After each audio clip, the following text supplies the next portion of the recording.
কিয়ামতটা আমাদের সবচাইতে নিকটবর্তী, ঠিক কিনা বলেন? কিয়ামতটা আমাদের সবচাইতে নিকটবর্তী। ছেলে বাবাকে মানতে চায় না, ছেলে মাকে মানতে চায় না, মেয়ে তার মাকে মানতে চায় না।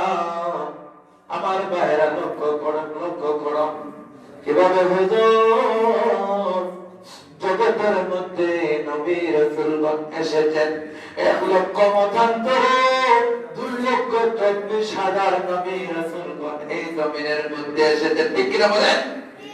1,00,000 মতান্তরে 2,24,000 নবী রাসূল জগতের মধ্যে একজন একজন করে আল্লাহ পাক প্রেরণ করে দিয়েছেন।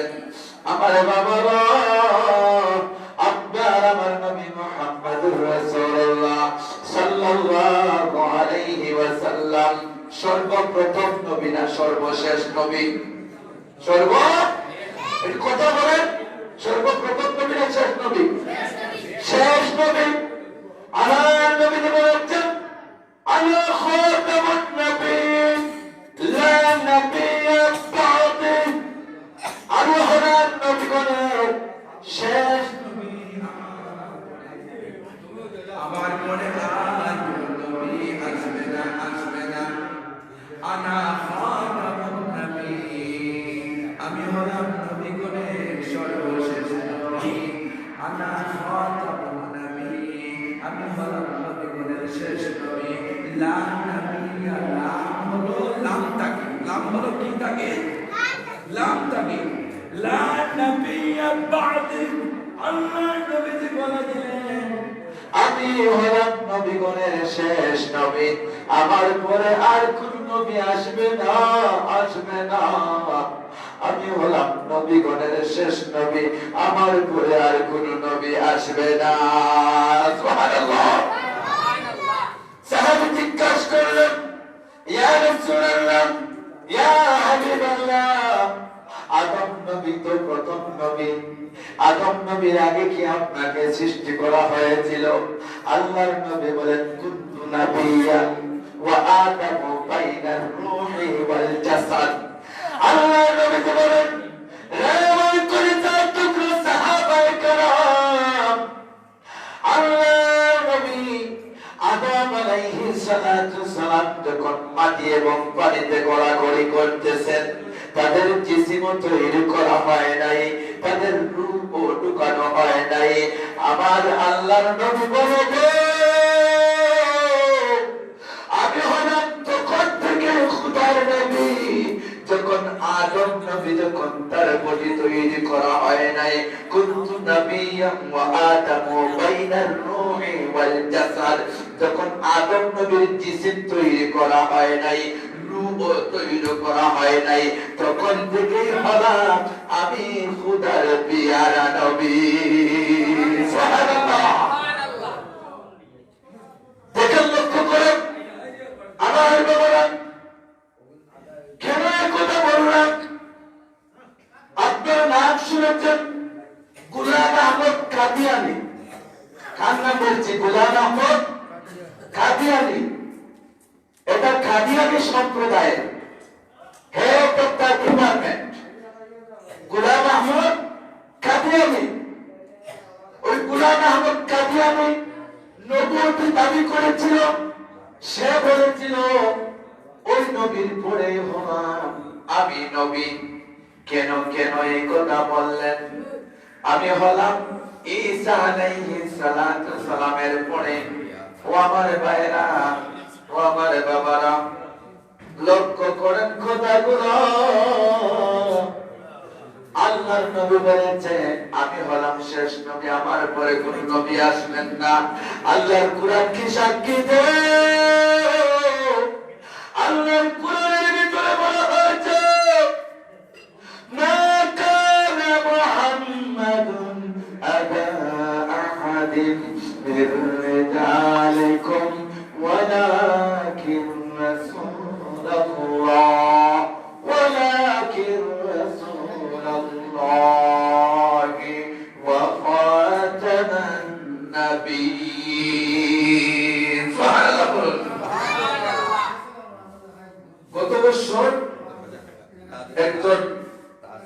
একজন ভাই 10,000 টাকা দেওয়ার ওয়াদা করেছিলেন, এই 10,000 টাকা এখন পরিশোধ করলেন। আল্লাহ পাকের বান্দার এই 10,000 টাকা দেওয়াকে কবুল আর মঞ্জুর করুন, সবাই বলে আমিন।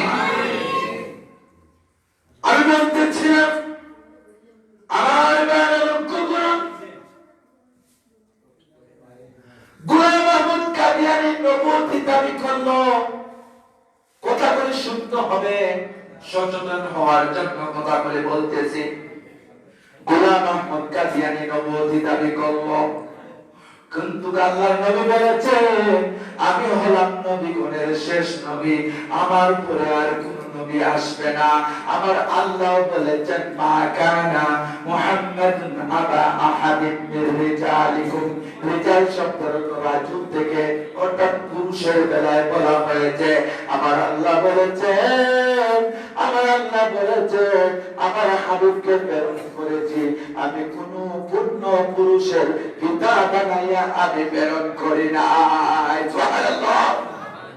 মা কানা মুহাম্মাদুন আবা আহাদিন মির রিজালিকুম, আমি আমার হাবিবকে প্রেরণ করেছি, কোন সাবালক পুরুষের পিতা বানাই নাই, পিতা বানাই নাই।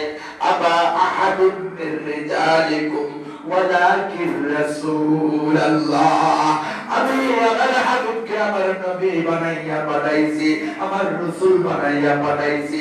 একমাত্র মনোনীত নবী আর মনোনীত রাসূল হলেন আমার হাবিব, হাবিবুল্লাহ। সুবহানাল্লাহ। ওয়ালাকির রাসূলুল্লাহ ওয়া খাতামান নবিয়্যিন, খাতামান নবিয়্যিন, আমি আমার হাবিবকে খাতাম অর্থাৎ শেষ নবী হিসাবে প্রেরণ করেছি। ওই নবীর পরে আর কোন নবীর আগমন ঘটবে? কেউ যদি নবুয়্যতি দাবি করতে চায়, আমি ওই সমস্ত কোরআনদেরকে বলতে চাই তোমরা নবুয়্যতি দাবি করো নাই, তোমাদের ঈমান হারাইয়া ফেলেছো, ঠিক কিনা? কেন? আমার নবীর কথা আল্লাহ বলেছেন ওয়ালা খাতামান ওয়ালা খালা ওয়ালাকির রাসূলুল্লাহ ওয়া খাতামান নবিয়্যিন, এই আয়াতকে তারা অস্বীকার করেছে। নাউযুবিল্লাহ বলেন। এই আয়াতে কারিমাকে কাদিয়ানী সম্প্রদায়রা অস্বীকার করেছে।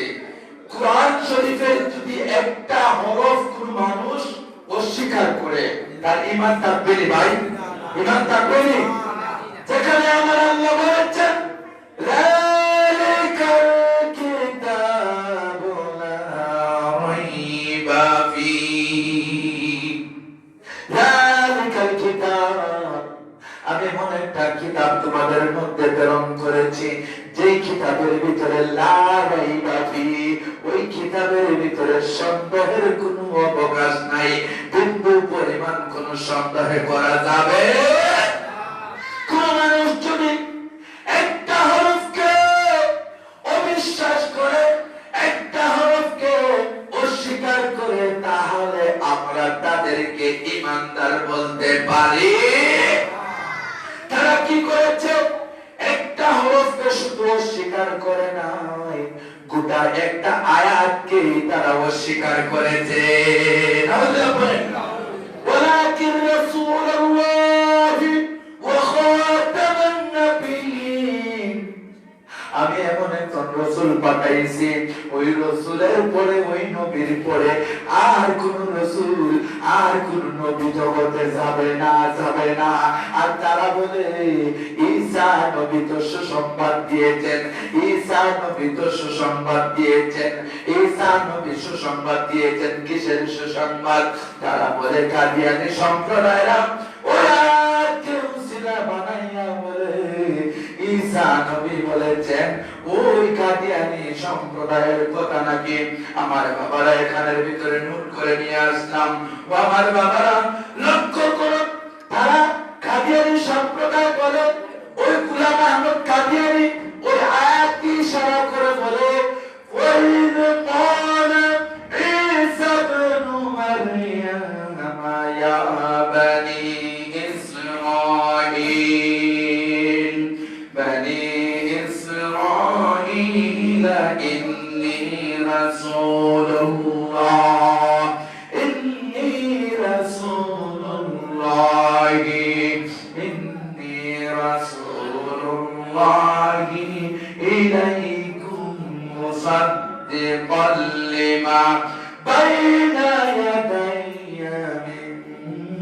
بعد اسمه أحمد سبحان الله বলুন তারা বলেন ঈসা আলাইহিস সালাম হলেন আমার আপনার নবীর পূর্বের নবীর নাম হলো ঈসা নবী আমার আপনার নবীর পূর্বে যে নবী আসছে ওই নবীর নাম কি ঈসা আলাইহিস সালাম আমার বাবা ঈসা আলাইহিস সালামকে কোরআনের ভিতরে আল্লাহ পাক ঘোষণা করে দিয়েছেন ওই কাদিয়ানি গোলাম আহমদ কাদিয়ানি বলে ও মানুষেরা শোনো আমি যে নবী আমার নাম হলো গোলাম আহমদ কাদিয়ানি আল্লাহ কোরআনে বলেছেন কি বলেছেন ওই মুসা নবী সুসংবাদ দিচ্ছেন কি সুসংবাদ দিচ্ছেন মিন বাদিহি ইসমুহু আহমদ আমার পরে যে নবী আসবে তার নাম হবে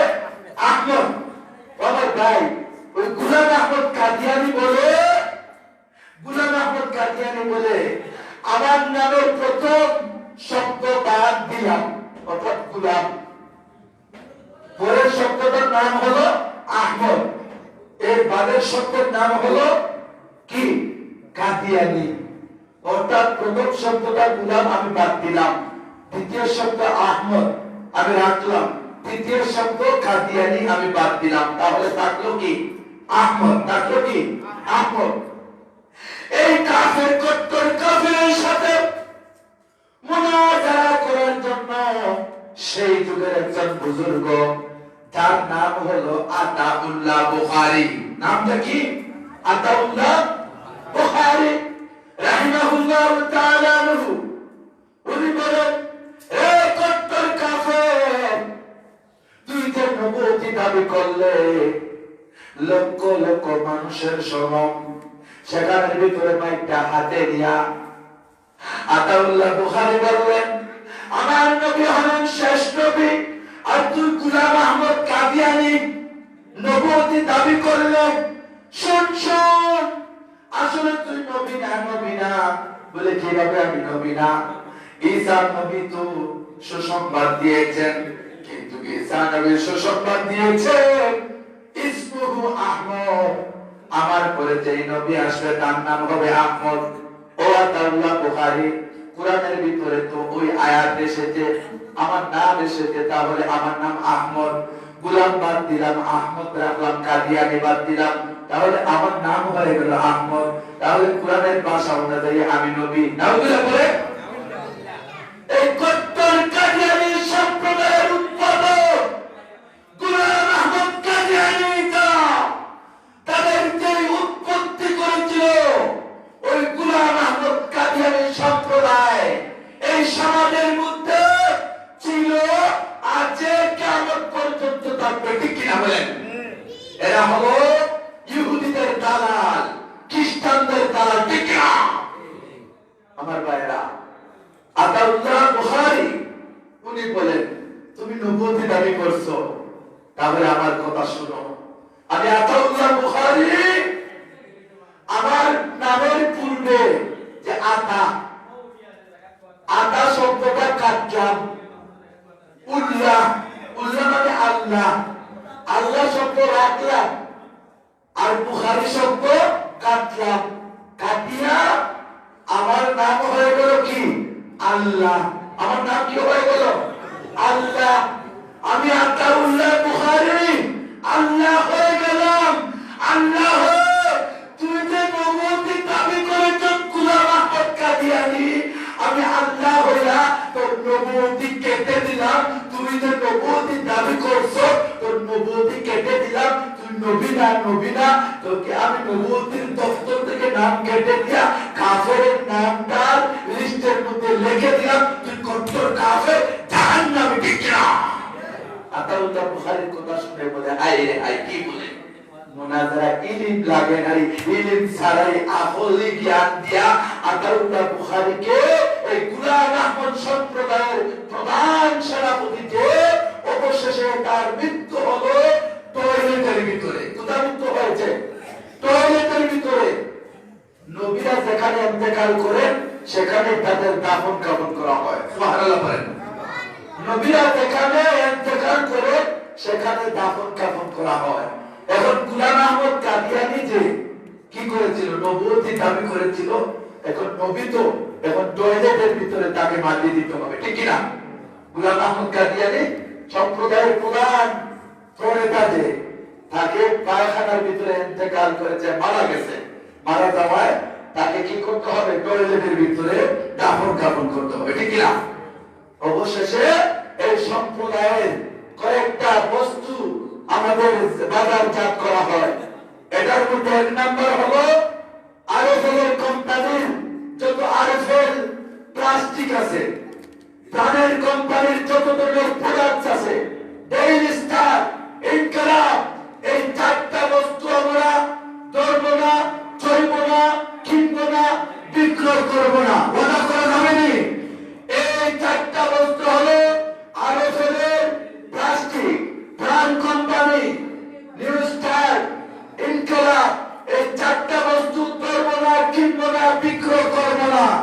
এটা দ্বারা বিক্রয় করে টাকার একটা অংশ ইহুদিদের হাতের মধ্যে দেওয়া হয়। ইহুদিরা মুসলমানদেরকে নির্যাতন করার জন্য তাদের সব কিছু নিয়োজিত করে দেয়, মুসলমানদেরকে হত্যা করার জন্য। নাউযুবিল্লাহ বলেন। এই বস্তু কিনে আমরা ইহুদিদেরকে সাহায্য করতেছি। আমরা যদি আরএফএল প্লাস্টিকের যত বস্তু আছে ওইগুলা কিনি না, তাহলে ইহুদিদেরকে সাহায্য করা হলো না। প্রাণ কোম্পানির যত বস্তু আছে ওইগুলা যদি আমরা কিনি না, তাহলে ওইগুলা দ্বারা কি করা হবে না, ওই ইহুদিদেরকে সাহায্য করা হবে না। ওইগুলো থেকে যেন আমরা হেফাজত থাকি, সবাই বলে আমিন। আমার বাবারা লক্ষ্য করুন, এই কথা বললাম সচেতন হওয়ার জন্য। যেহেতু সময় অল্প, অল্প সময়ের ভিতরে কথা দৈর্ঘ্য করা যাবে না, যেহেতু অল্প সময়।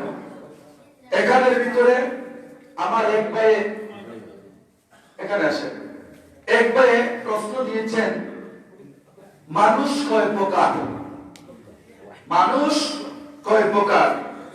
আরেকটা প্রশ্ন দিয়েছেন, জানাজার নামাজের পর অনেকখানে দোয়া হয়, অনেকখানে দোয়া হয় না। হুজুর এই দলিলটা আমরা চাই, আমরা জানতে চাই কি চাই না? জানাজার পরে দোয়ার প্রয়োজন আছে কিনা? জানাজার পরে দোয়ার প্রয়োজন আছে কিনা? আছে। এরপর আছে ইয়া রাসূলুল্লাহ বলা নাকি ফালতু, নাউযুবিল্লাহ বলে ইয়া রাসূলুল্লাহ সালাত দেওয়া নাকি ফালতু। এই কথা কে বলেছে? ইয়া রাসূলুল্লাহ বলা ফালতু, এটা কিতাব থেকে রেফারেন্স দিয়ে ইনশাআল্লাহ জবাব দেব, ইনশাআল্লাহ। ইনশাআল্লাহ বলে ইনশাআল্লাহ। এরপরে বলা হয়েছে মিলাদুন নবীর পালন করা নাকি খ্রিস্টানদের প্রথা, আর সিরাতুন নবীর পালন করা নাকি মুমিনদের প্রথা। নাউযুবিল্লাহ বলেন। আমার ভাইরা, মিলাদুন নবী পালন করা নাকি খ্রিস্টানদের প্রথা, খ্রিস্টানদের প্রথা। নাউযুবিল্লাহ বলবেন না? আমরা মিলাদুন নবী পালন করতে চাই কি চাই না? মিলাদুন নবী পালন করতে চাই কি চাই না? এটা হাত তুলে দিয়ে উচ্চারণ করুন, নারে তাকবীর, নারে রিসালাত, আহলে সুন্নাহ ওয়াল জামাত। এটা মিলাদুন নবী। আমার ভাইরা, ঈদে মিলাদুন নবীকে যারা বলে ঈদে মিলাদুন নবী নিয়ে মাতামাতি করা খ্রিস্টানদের প্রথা, আর সিরাতুন নবীকে নিয়ে মাতামাতি করা ঈমানদারের প্রথা। আমি বলবো ভাই, তোমার এই প্রথাটার মধ্যে কুফরিয়ত আছে, ঠিক কি না? আল্লাহকে নিয়ে কোনো দ্বিমত নাই, আমার রাসূলকে নিয়ে যারা দ্বিমত করবে, রাসূলুল্লাহ হলেন ঈমানদারের ঈমান, রাসূলুল্লাহ হলেন মুসলমানের মুসলমানিত্ব, রাসূলুল্লাহ হলেন সুন্নতের প্রণেতা, ঠিক কি না? আল্লাহর নবীর জবান মুবারক থেকে যে কথা বাহির করে দেন, সেই কথা হয়ে যায় ইসলামের শরীয়ত, ঠিক কি না? ঠিক না বলেন? এদিকে লক্ষ্য করুন, আল্লাহর নবীজি জবান মুবারক থেকে যে কথা বাহির করে দেন, সেটা ইসলামের জন্য শরীয়ত হয়ে যায়। সুবহানাল্লাহ। আমার মনে লক্ষ্য করুন, কথা আপনি লক্ষ্য করুন। যেহেতু আমার ভাই বলেছেন ঈদে মিলাদুন নবী পালন করা নাকি খ্রিস্টান আমার আল্লাহ ঈদে মিলাদুন নবী পালন করেছেন, ঠিক না? ঈদে মিলাদুন নবী পালন করেছেন। হুজুর কিভাবে ঈদে মিলাদুন নবী পালন করেছেন আল্লাহ একটু জানতে চাই, ঠিক না? ঈদে মিলাদুন নবী কিভাবে হুজুর আল্লাহ পালন করেছেন এটা একটু জানতে চাই। আমি ইনশাআল্লাহ বলবো। ও আমার ভাইরা, হুজুর ঈদে মিলাদুন নবীর কথা কুরআনের ভিতরে আসেনি, হাদিসের ভিতরে আসেনি, একটু বলা যাবে না? ইনশাআল্লাহ আল্লাহর কুরআনের ভিতরে মিলাদের আলোচনা আছে। রাসূলুল্লাহর অহরহ হাদিস বর্ণনা করা হয়েছে মিলাদুন নবীর শানে। সুবহানাল্লাহ, সুবহানাল্লাহ। কিভাবে হুজুর মিলাদুন নবী কিভাবে পালন করা হয়েছে কিতাবগুলোতে, মিলাদুন নবী কিভাবে পালন করা হয়েছে দেখেন। আমার ভাইরা লক্ষ্য করেন, এই যে আমরা এখানে একত্রিত হয়েছি, এই যে কিতাবগুলো দেখতেছেন, এই কিতাবের নাম হলো সহিহ আল বুখারী। কিতাবের নাম কি? বুখারী। এই কিতাবটা দেখেন, এই কিতাবের নাম হলো বুখারী শরীফ। এদিকে লক্ষ্য করুন, বুখারী শরীফ। এটা ইমাম মুহাম্মদ ইবনে ইসমাইল বুখারী রাহিমাহুল্লাহ তাআলা আনহু যে সহিহ আল বুখারী লিপিবদ্ধ করেছেন, এই বুখারী হলো এই বুখারী। সুবহানাল্লাহ বলেন। এই বুখারী শরীফ যারা শুধু বলে বুখারী মানে ওই বুখারী থেকে দলিল দিচ্ছি। নবী ইয়া রাসূলুল্লাহ বলা জায়েজ আছে নাকি ইয়া রাসূলুল্লাহ বলা ফালতু, এই কিতাবের ভিতরে দলিল আছে। আলহামদুলিল্লাহ, আলহামদুলিল্লাহ। ফালতু না। ইয়া রাসূলুল্লাহ এই কিতাবটা অনুবাদ করেছেন যিনি, কিতাবের অনুবাদক শাইখুল হাদিস, যিনি 50 বছর এই হাদিসের দরস দিয়েছেন, যাকে আমরাও মানি, ফুলতুলি সাহেব কিন্তু ওনাকে মানেন। আলহামদুলিল্লাহ বলেন। শাইখুল হাদিস আজিজুল হক সাহেব, উনি কিন্তু ফুলতুলি সাহেবকেও মানছেন, ফুলতুলি সাহেবের মিলাদকে মানছেন, ঠিক না?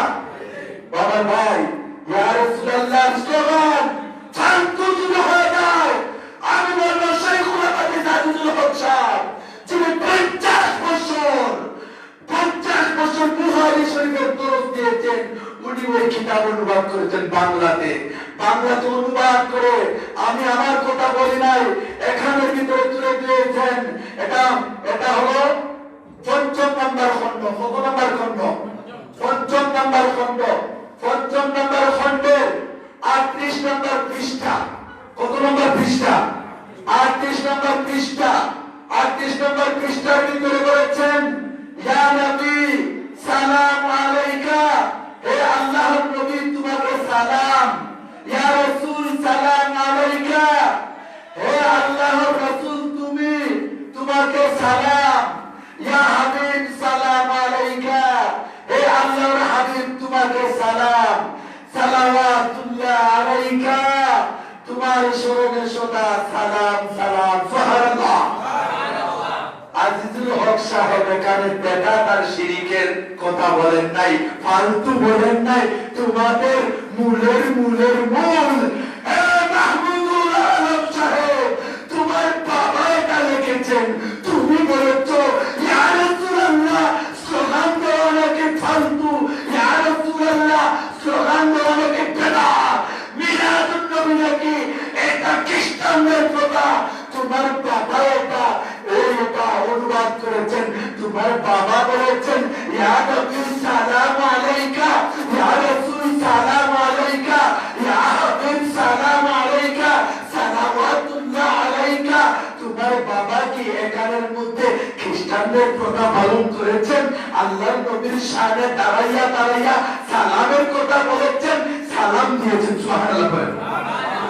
এটা খ্রিস্টানদের কথা নয়, এটা ইমানদারের কথা। ঠিক না?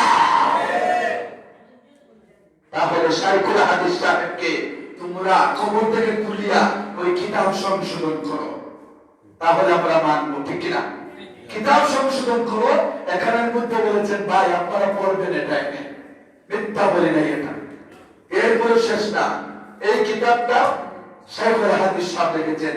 এরপরে দেখেন হাকিমুল উম্মাত যাকে বলা হয়, আশরাফ আলী থানভী যাকে বলার পর হাকিমুল উম্মত, উম্মতের কান্ডারি।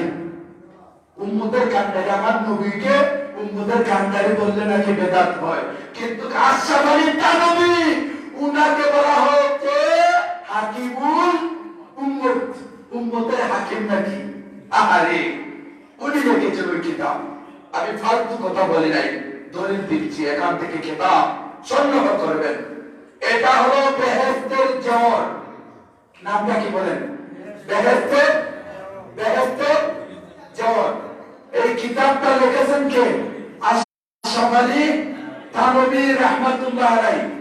আশরাফ আলী সাহেব এখানের মধ্যে লিখেছেন, দেখেন কত সুন্দর করে। আরে তোমরা মিলাদ করতে রাজি নাই, আগের বুজুর্গারে তিন মিলাদের পক্ষে দলিল দিয়েছেন, আগের উলামায়ে কেরাম মিলাদের পক্ষে দলিল দিয়েছেন, বেহেশতের জ্বর আশরাফ আলী থানভী দলিল দিয়েছেন। সুবহানাল্লাহ বলেন। দেখেন এখানের ভিতরে দেখেন মিলাদের কত সুন্দর কথা লিখেছেন।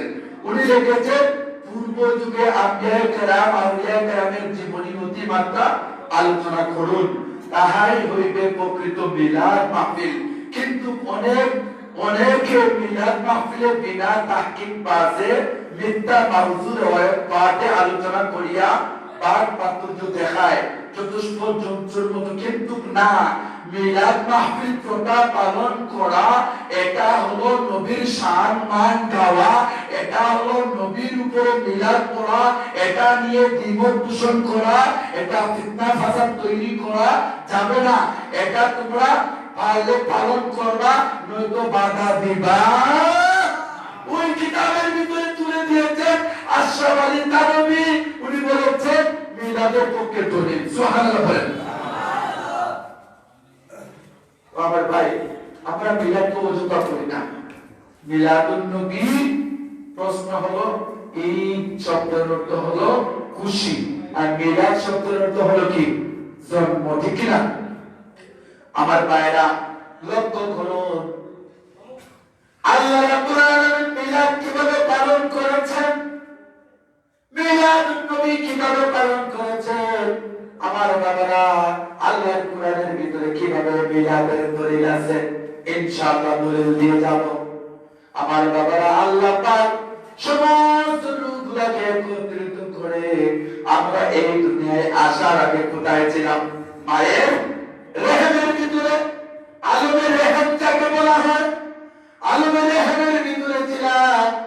আলমের রেহেমে আসার আগে আমরা ছিলাম আলমে আরওয়াহ, রূহের জগতের মধ্যে ছিলাম।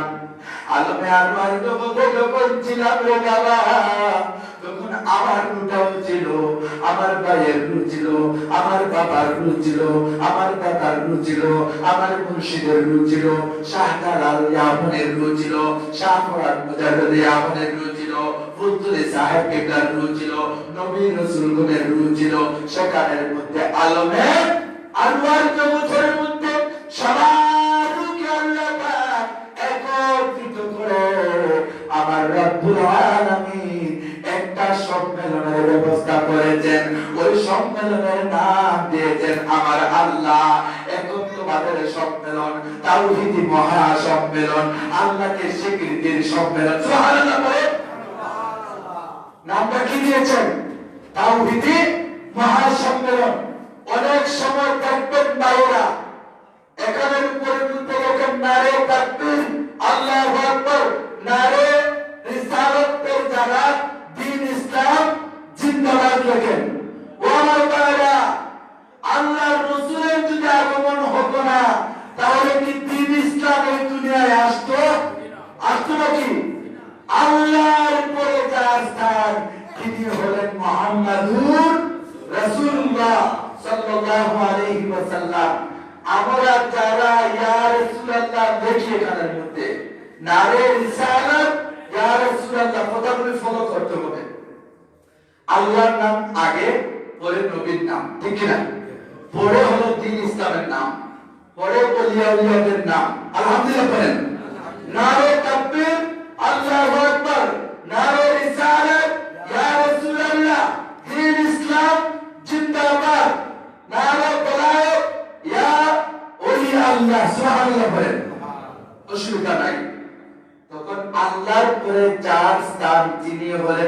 আপনার আমার নবী। ওই দেখেন কথাগুলা, ওই নবীর নাম বাদ দিয়া তুমি লেখলা দ্বীন ইসলাম। এই দ্বীন ইসলাম কার উসিলায় পাইলা, তাকে যদি চিনো না, এই ইসলাম ইসলাম ইসলাম বললে কাজ হবে? হবে না ভাই। আরে সন্তান যদি তার বাবাকে অস্বীকার করে, তাহলে তাকে কি বলবেন? জারজ সন্তান। কি বলবেন? জারজ সন্তান। যদি রাসূলুল্লাহকে অস্বীকার করা হয়, আল্লাহর নবীকে তুমি মানতে তোমার অন্তরে জ্বালা শুরু হয়ে যায়, আমি বলবো তোমার ভিতরে ঈমান নাই, তুমি মুসলমান না। ঠিক কিনা? ঠিক কিনা?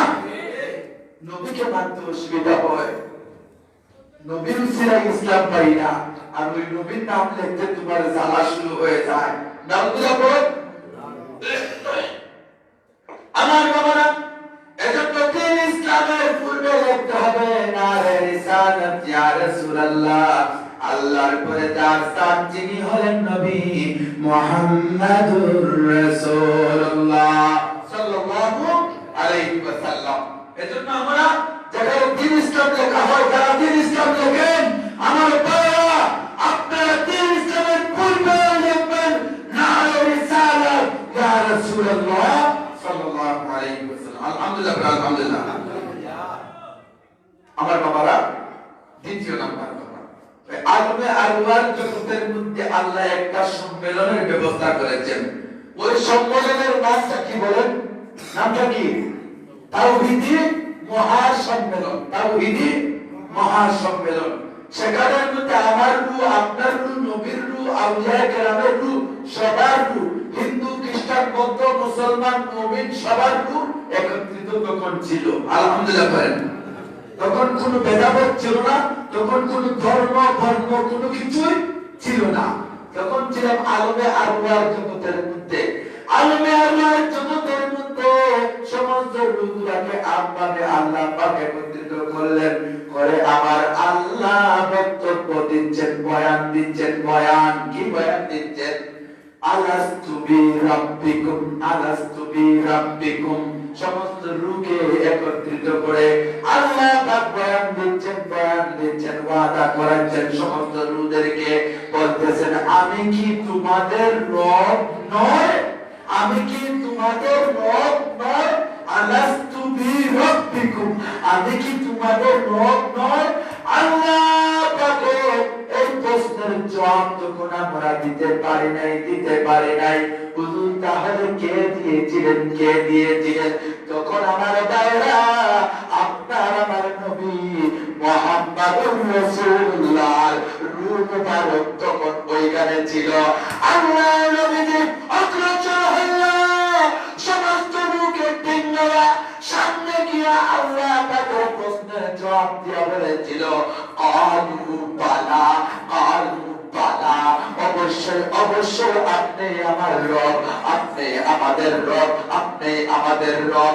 তখন কিন্তু আল্লাহর নবীকে আলমে আরওয়ার জগতের মধ্যে আমরা পিছনে পিছনে নবীকে ইত্তেদা করে করে অনুসরণ করে তখন আল্লাহর নবীর পিছনে পিছনে আমরাও বলেছি কালু বালা, কালু বালা। সুবহানাল্লাহ বলেন।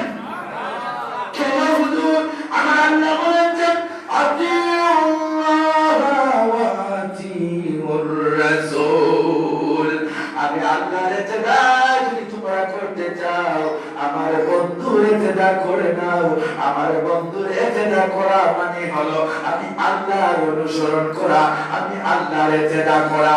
আমার আল্লাহ বলেছেন কুল ইন কুনতুম তুহিব্বুনাল্লাহ ফাত্তাবিউনি ইউহিব্বুকুমুল্লাহ ওয়া ইয়াগফির লাকুম যুনুবাকুম ওয়াল্লাহু গফুরুর রাহিম। আমার আল্লাহ পাক বলেছেন কুল, হে নবী আপনি বলুন ইন কুনতুম তুহিব্বুনাল্লাহ, তারা যদি আমি আল্লাহকে মহব্বত করতে চায়, আমি আল্লাহকে মহব্বত করতে চাই, ফাত্তাবিউনি তারা যেন আপনি নবীকে মহব্বত করে, নবীকে মহব্বত করে, নবীকে অনুসরণ করে, নবীকে মেনে নেয়, নবীকে ইত্তেবা করে। তাহলে আমি আল্লাহ পাকের পক্ষ থেকে তাদের জন্য রয়ে গেছে দুইটা পুরস্কার। সুবহানাল্লাহ বলেন। কয়টা পুরস্কার? দুইটা পুরস্কার। আল্লাহর নবীকে মানলে, আল্লাহর নবীকে অনুসরণ করলে, আল্লাহর নবীকে ইত্তেবা করলে, আল্লাহর নবীকে মহব্বত করলে আল্লাহ পাকের পক্ষ থেকে দুইটা পুরস্কারের মালিক হওয়া যাবে। সুবহানাল্লাহ। হুজুর দুইটা পুরস্কার কি? প্রথম পুরস্কার হলো ফাত্তাবিউনি ইউহবিবকুমুল্লাহ। প্রথম পুরস্কার হলো ইউহবিবকুমুল্লাহ। আমার নবীকে যদি তোমরা ভালোবাসো, আমার নবীকে যদি ইত্তেবা করো, আমার নবীকে যদি অনুসরণ করো, আমার নবীকে যদি মেনে নাও, আমার নবীকে যদি পথ মেনে নাও, তাহলে মনে রাখবা প্রথম পুরস্কার হলো আমি আল্লাহর পক্ষ থেকে তোমরা মহব্বত পাইবা, আমি আল্লাহ তোমাদেরকে মহব্বত করব। সুবহানাল্লাহ। ইউহবিবকুমুল্লাহ। আমার নবীকে মহব্বত করলে আমি আল্লাহ তোমাদেরকে মহব্বত করব। সুবহানাল্লাহ। দ্বিতীয় নম্বর পুরস্কার হলো ওয়ায়াগফির লাকুম। আমি আল্লাহ তোমাদেরকে দ্বিতীয় পুরস্কার দেব, তোমাদের গুনাহগুলি তোমাদেরকে মাফ করে দেব। যুনুবাকুম, তোমরা যে পাপ করেছো, গুনাহ করেছো, ওয়ায়াগফির লাকুম যুনুবাকুম।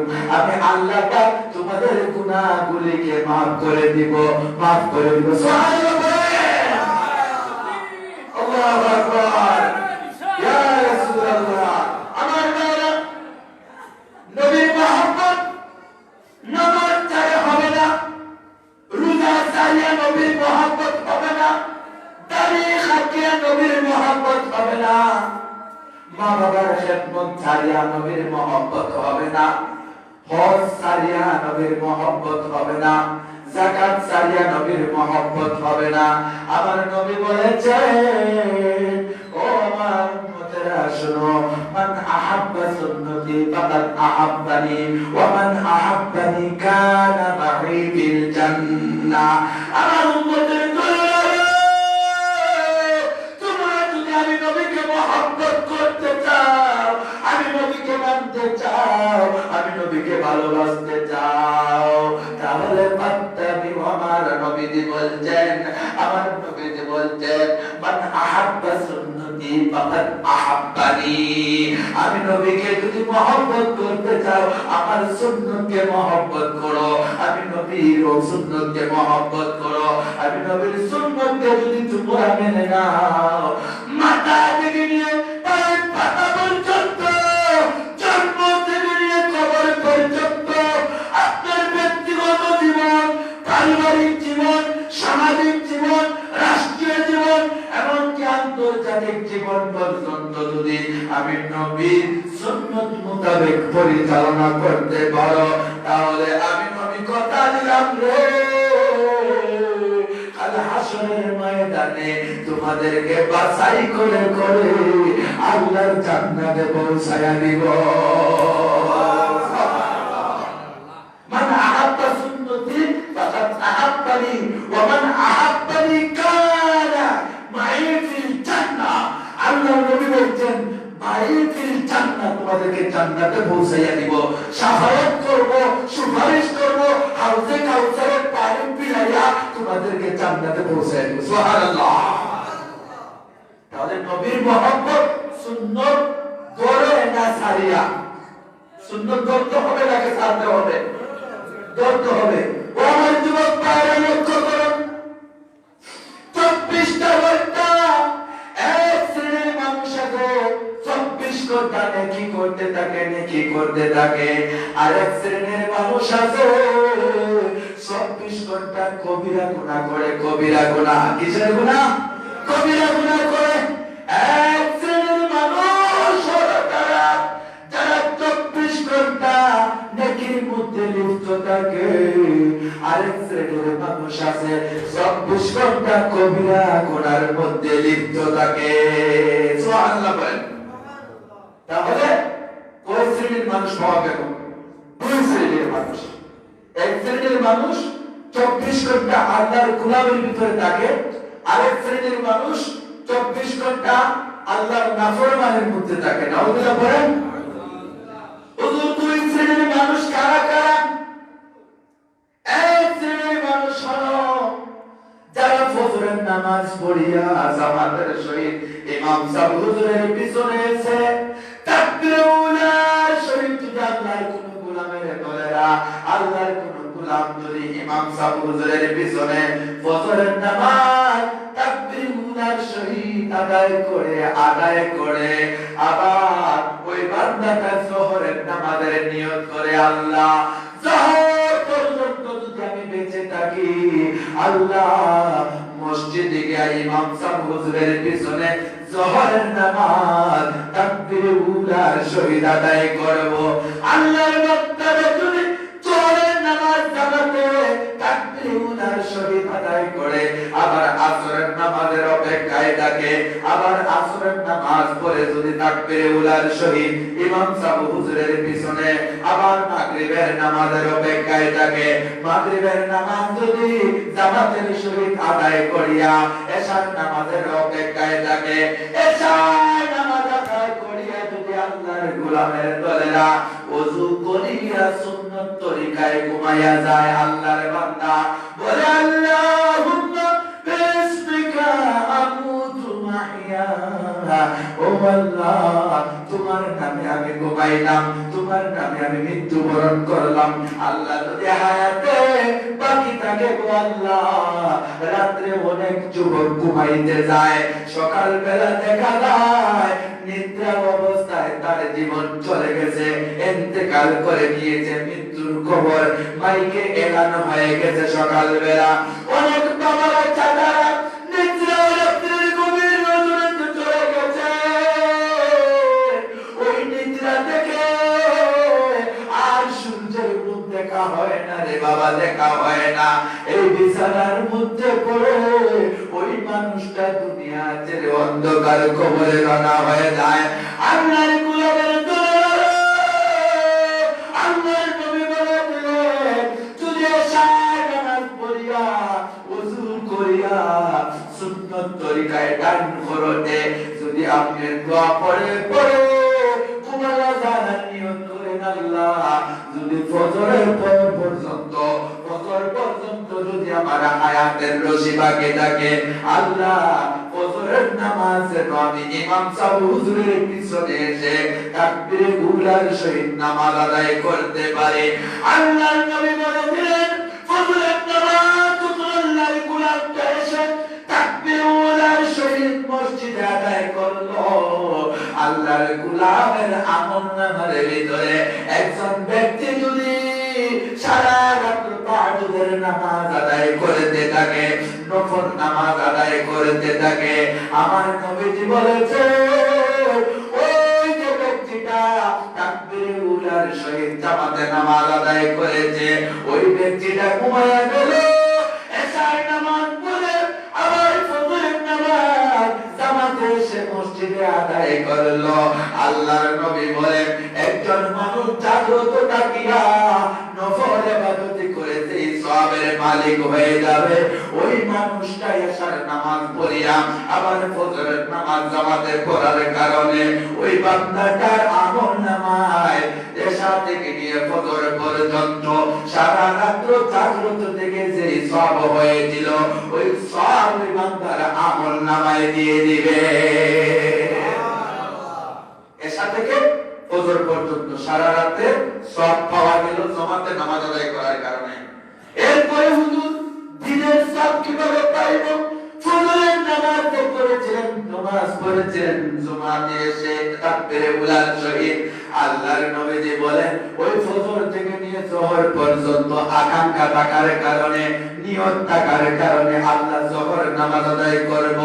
আমার নবীজি বলেন ওই ব্যক্তিটা যদি মারা যাইতো যোহরের মধ্যখানে, কিয়ামত পর্যন্ত ওই বান্দাটার আমলনামার ভিতরে খবরের মধ্যে যোহরের নামাজ যখন আসবে, আসরের নামাজ আসবে, মাগরিবের নামাজ আসবে, এশার নামাজ আসবে, ফজরের নামাজ তিনার কবরের মধ্যে সময়ে সময়ে আমার আল্লাহ পাক পৌঁছায়া দিবে। সুবহানাল্লাহ। ফজর থেকে জোহর পর্যন্ত অপেক্ষা থাকার কারণে ওই খালি যে জায়গাটা চলে গিয়েছে, ওই খালি জায়গাটা আমার আল্লাহ পাক নফল নামাজের ভিতরে খাটাইয়া গেলে যে সব হয়, ফজর থেকে জোহর পর্যন্ত ওই খালি জায়গাটা নফল ইবাদতে লিপিবদ্ধ করে দিবে। এইভাবে জোহর পরে আসর, আসর পরে মাগরিব, মাগরিব পরে এশা, এশা পরে ফজর, এইভাবে যদি নিয়ত করেন রে বাবা, নিয়ত করতে তো টাকা লাগে না, পয়সা লাগে না, কষ্ট লাগে না। আর জামাতে এসে যদি নামাজটা আদায় করে নেন, আল্লাহর নবীজি বলেন দিন রাত মিলিয়ে 24 ঘন্টা আল্লাহর ফেরেশতারা আপনার আমলনামার ভিতরে 24 ঘন্টা আল্লাহর গোলামিতে লিপ্ত থাকার সওয়াব লিপিবদ্ধ করে দিবে। সুবহানাল্লাহ। 24 ঘন্টা ইবাদতের সওয়াব পাওয়া গেল, ঠিক কি না? 24 ঘন্টা ইবাদতের সওয়াব পাওয়া গেল। এখন 24 ঘন্টা আরেক শ্রেণীর মানুষ আছে কবিরা গুনাহ করে, তারা তাদের পরিচয় জানার দরকার আছে কিনা ভাই? দরকার আছে কিনা বলে? আছে। তারা হলো এরা যারা দিনের বেলায় চালু থাকলে তার আমলনামায় কবিরা গুনাহ লেখা হয়, ঘুমানোর পরেও তার আমলনামায় কবিরা গুনাহ লেখা হয়। তারা হলো এরা, তারা হলো এরা যারা দেখবেন ও ভাই আল্লাহর দেওয়া এত সুন্দর দাড়ি, এই দাড়িটারে যারা উল্টা বাক্যর শেভ করুন, শেভ করুন, ওই শেভ করনেওয়ালা মানুষটা ঘুমাইলেও কবিরা গুনাহ, জাগ্রত থাকলেও আপনার আমলনামায় কবিরা গুনাহ লেখা হয় রে ভাই। যারা দাড়ি কাটেন, শেভ করেন, এই মুখ থেকে আল্লাহ দেন দাড়ি, কোথায় বলে আল্লাহ তুমি কত দিবা দাড়ি? বাজারে প্লেটের কোনো অভাব নাই, খাবারের কোনো অভাব নাই, মুসির কোনো অভাব নাই, সেলুনের কোনো অভাব নাই, আমার টাকার কোনো অভাব নাই। প্লেট দিয়ে আমি কাটবো, তুমি আল্লাহ আমাকে যত দাড়ি দেবো অসুবিধা নাই, আমি প্লেট দিয়ে কাটবো। তাহলে আল্লাহর সাথে বান্দার কি হয়ে যায়? যুদ্ধ হয়ে যায়, ঠিক কিনা? আল্লাহ দেন দাড়ি, বান্দায় কাটে, আল্লাহ দেন দাড়ি, বান্দায় পালায়, ঠিক কিনা? তাহলে আল্লাহর সাথে যুদ্ধ হইল কিনা ভাই? যুদ্ধ হইল। আমার নবীজি বলেন ওই দাড়ি কাটতে বলে মানুষের আমলনামায় ঘুমাইলেও কবিরা গুনাহ লেখা হয়। জাগ্রত থাকলে যুবক বাইরে, যদি আপনি আমার কথায় বেজার হন, আমার কথা হলো আপনার কাছে পৌঁছায়া দেওয়া, আমি আপনার কানে পৌঁছায়া দিলাম, আপনি আমল করেন অথবা নাই করেন এটা আপনার ব্যক্তিগত ব্যাপার। আমি জোর করে আপনাকে দাঁড়িয়ে রাখাইতে পারবো না, নামাজ পড়াইতে পারবো না, রোজা রাখাইতে পারবো না, যাকাত দেওয়াইতে পারবো না, হজ করাইতে পারবো না। এটা আপনার মন থেকে করতে হবে। আল্লাহর ভয় যদি বান্দার অন্তরে থাকে, অটোমেটিক নবীর তরিকা অনুযায়ী, নবীর মহব্বত অনুযায়ী বান্দা সেই আমলের মধ্যে নিমজ্জিত হয়ে যাবে। সুবহানাল্লাহ। তাহলে কবিরা গুনাহ জাগ্রত থাকলে ঘুমাইলেও তারা দাড়ি কাটে। আজকে থেকে ওয়াদা করা যাবে না ভাই, আজকে থেকে আর আমরা কবিরা গুনাহে লিপ্ত হব না। ওয়াদা করা যাবে না, একটু ওয়াদা করা যাবে না, একটু ওয়াদা করে হাত তুলে, হাত তুলে সবাই হাত তুলেন, হাত তুলে ওয়াদা করে তাই আমরা কাটবো ইনশাআল্লাহ, ইনশাআল্লাহ। আল্লাহ পাক যেন কবুল করেন, মঞ্জুর করেন, সবাই বলে আমিন। সময় শেষ হয়ে গেছে, আরো অনেক বক্তা আছেন ইনশাআল্লাহ। আমি আসলে আপনাদের মহব্বতে আসি, ওই যে আমার আসলে মহব্বতের লোক আপনাদের মসজিদে আছেন, আমার খুব আন্তরিক মানুষ হাফিজ আবুলিস, আমার আবুলিস সাহেব, উনি আমার আন্তরিক মানুষ, অন্তরঙ্গ মানুষ যাকে বলা হয়। আমি ওনাকে শ্রদ্ধাভাজন ব্যক্তি হিসাবে, আমার বড় ভাই হিসাবে মানি। আসলে উনি আর আমি অনেক দিন একসাথে এক বিছানায় কাটাইছি, আলহামদুলিল্লাহ বলেন। ওনার সাথে আমার একটা আত্মিক সম্পর্ক হয়ে গেছে, এজন্য হয়তো আল্লাহ পাকে অন্তরের টানে আপনাদের এলাকায় নিয়ে আসেন, আপনাদের মহব্বত, আলহামদুলিল্লাহ বলেন। আল্লাহ পাক যেন ওনার নেক হায়াত বাড়ায় দেন। ওনার মা অসুস্থ, দোয়া চেয়েছেন, আল্লাহ পাক যেন ওনার মাকে শিফা করে দেন, সবাই বলে আমিন। ওনার আব্বাকে যেন মাফ করে দেন, সবাই বলে আমিন। ওয়া আখির দাওয়ানা আলহামদুলিল্লাহি রাব্বিল আলামিন।